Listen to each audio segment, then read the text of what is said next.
Apprendre les chiffres en tunisien, c'est ce qu'on va voir aujourd'hui. À tout de suite.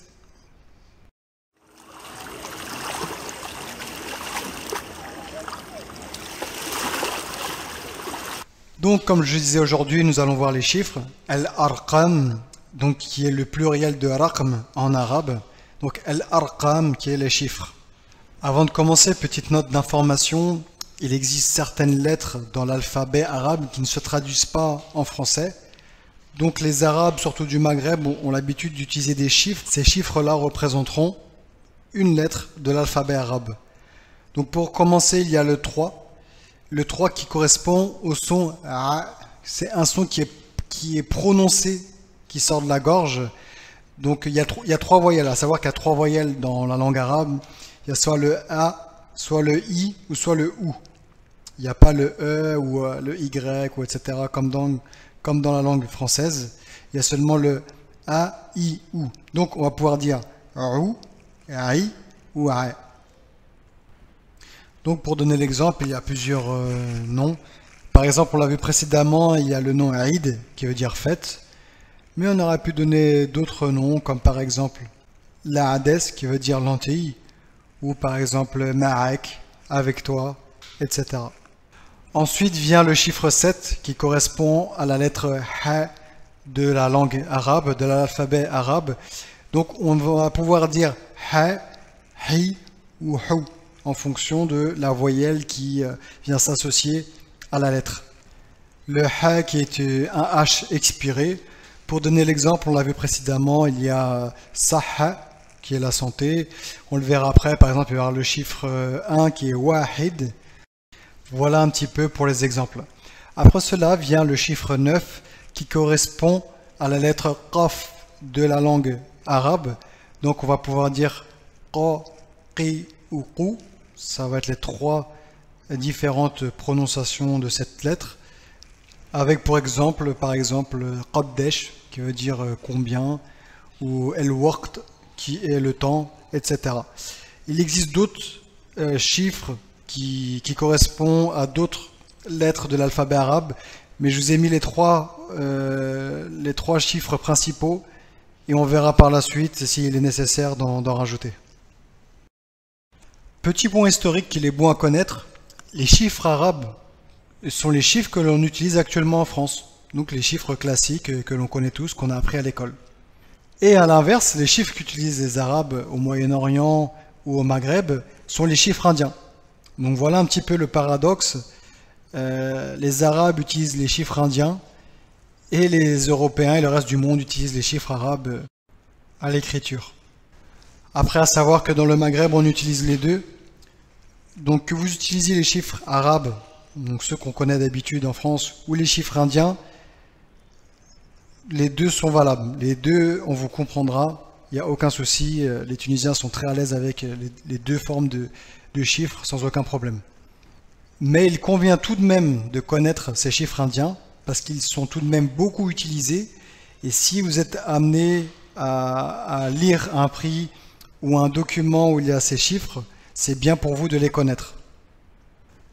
Petit point informatif, pour ceux qui le savent, l'écriture arabe se lit de droite à gauche, mais cependant, les chiffres indiens se lisent de gauche à droite.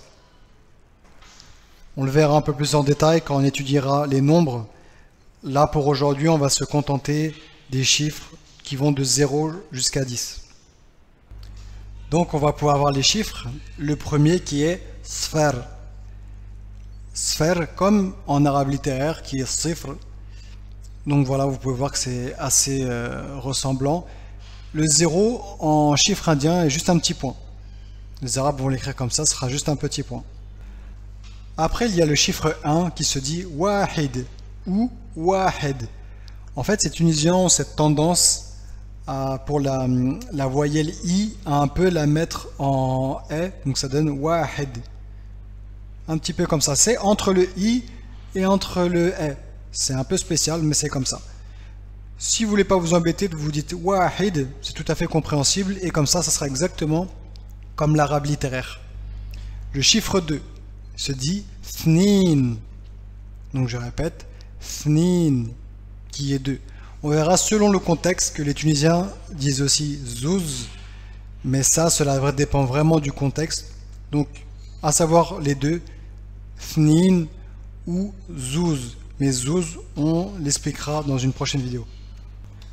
Donc, vous pouvez voir dans thnin qu'il y a un petit th. Le th, en fait, correspond à la langue qui est placée entre les dents et on expulse de l'air. Th, comme ceci.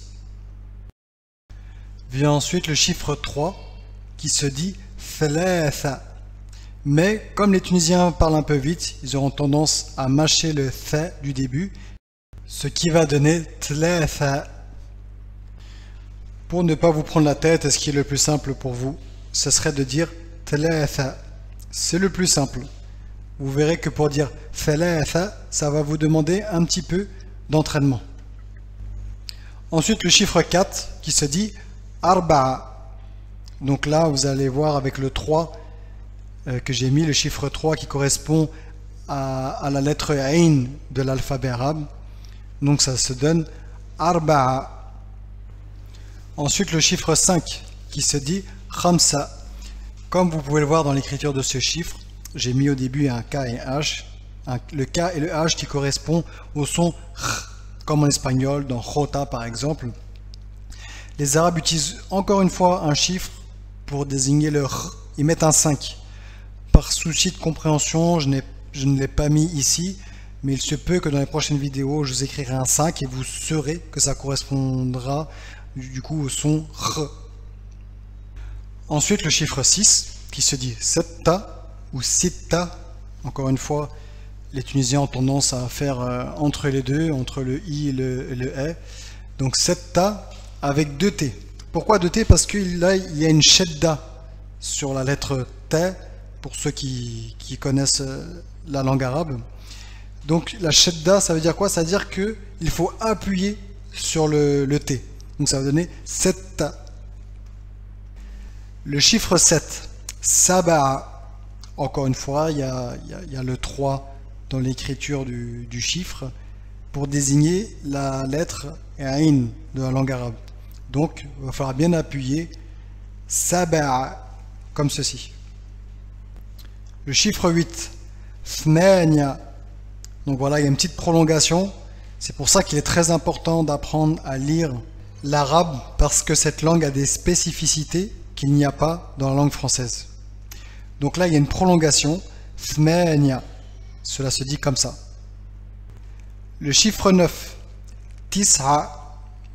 Donc encore une fois, il y a la lettre Ain de l'alphabet arabe qui est représentée par le 3. Donc, tis'a. Et pour finir, on va voir le nombre. Donc c'est plus un chiffre, c'est le nombre 10 qui se dit ashara. Encore une fois, c'est pareil. Il y a la lettre Ain de l'alphabet arabe, donc on va dire ashara. Là, vous pouvez le voir que l'écriture indienne du nombre 10 se lit de gauche à droite. Petit récapitulatif de fin avec tous les chiffres. Donc on va commencer du début jusqu'à la fin. Sphère 0, wahid 1, thnin 2, thalatha ou thalatha 3, arba'a 4, khamsa 5, setta 6, saba'a 7, thmania 8, tis'a 9, ashara 10. Voilà pour cette vidéo qui est terminée. Pose-moi tes questions dans l'espace commentaire s'il y a des choses que tu n'as pas compris et cela me fera un plaisir de t'y répondre. Abonne-toi, active la cloche et partage autour de toi, cela va m'aider à promouvoir cette chaîne. Et il y a aussi les différents réseaux sociaux, par exemple Instagram, où je mets souvent du contenu en story.